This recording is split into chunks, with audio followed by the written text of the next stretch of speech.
I'm here with Mr. Cavite, with Hello po. Michael. Hello po. Kumusta? Okay naman po. Ayos lang po. So we just finished the preliminary closed door interview. How was your experience? Masaya po na nakakaiyak kasi yun kasing part. Iyak ako. Uh, Hindi kasi yung tanong kasi po sa akin about po sa life ko. Ganun. uh-huh. Struggles, challenge. Medyo naiyak ako kasi Uh-huh. nung time kasi na yun, ano ko na lang. Actually, sumali po ako ng pageant kasi in-expect ko po na may tutulong sa akin like mga government po. Ganun. Uh-huh. Pero yung yung nag-push sa akin ng pumunta sa ganitong pageant na ako is yung partner ko po ganun. Siya po yung siya po yung Mm. iyak ako.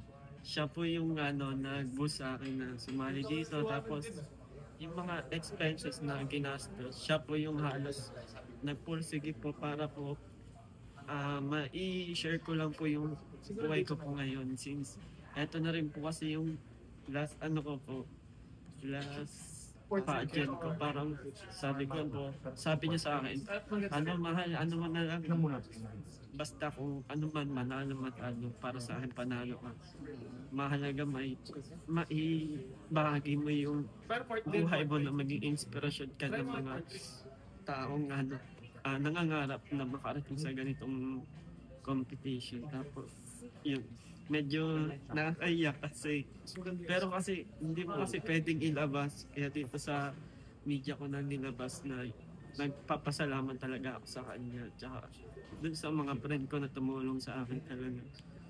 And of course, sa Dasmariñas, Cavite, kay Mayor Jenny Barsaga. Labas po ako nagpapasalamat. Tsaka po sa dati ko pong mayor na si Tita Omi. Then sa LGU po nun sila. Yan. Lalo na po sa asawa ko po yan. Maraming salamat mahal kasi hindi ako makakarating dito kundi dahil sa iyo. And of course, nagtyaga ka talaga na makarating ako dito kahit may mga possible na gusto ko na umatras. Sabi mo na lagi mo sinasabi sa akin na eto na yung last mo kaya ibigay mo na invest mo. Kaya thank you Ano so yung much. natutunan mo sa pag-join sa Mr. International Philippines? Natutunan ko yung maging independent ka na what I mean na independent na ako na ngayon. Kumbaga parang yung pagiging independent ko maging strong. Matuto tayong tumayo sa ating sarili. Hindi lang dapat tayo aasa sa pamilya na sa magulang natin o sa partner natin. Bagkus maging matyaga din tayo sa buhay. Yung ipakita natin na hindi tayo umaasa sa lahat ng mga tulong o sa lahat ng mga pagkakataon, kumbaga, pinaghihirapan natin at hindi natin inaasa sa iba. You have mentioned that you are an independent candidate. So, kumusta naman yung mga trainings mo with regards to the Q&A, with pasarela, and sa mga outfits mo? Paano mo siya nagawa? Lagi ko pong, actually may mga makeup artist po kay si Sir Jojo po, tsaka si Nay Erica po. Kahit hindi man po nakakapunta yung handler ko po, pero tinutulungan niya po ako pagdating sa mga assist po sa costume ko po, ganun. Tapos yung makeup artist ko po talaga nagbiyahe pa po ng bata para lang po ay asikasuhin ako. Kaya nagpapasalamat din po kay Kuya Jojo. And then ayun, minsan may mga pagkakataon na hindi ko alam. Minsan nagtatanong-tanong ako sa mga co-candidates ko kung ano susunod ko. Kaya, ayun, nagpapasalamat ako kasi nandito na ako ngayon at kinabukasan coronation na. So, ay, kahit pa paano na itatawid ko na yung mga situation na nagiging struggles ako. Pero iniisip ko na lang na someday or in the next few days parang isa pa naginip na lang or memories na sa akin to.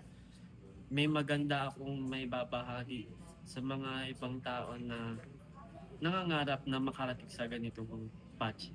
Alright, it's a dream come true, Michael, and you're here now at Mr. International Philippines. Yes. We're very proud of you, and of course, Cavite Thank you are po. proud of you. Thank you po. Especially your families. Opo, sa family ko. Alright. Pwede po ba? Sure, you can invite your families and friends and message to the persons behind your journey. Opo. Ayan bago po matapos yung aking interview, nagpapasalamat po kay Pageant Trend at saka po sa Pageant Trend Philippines. Yan, please watch nyo po ako sa Coronation Night bukas po at 7 p.m. po sa Novotel Hotel Araneta City.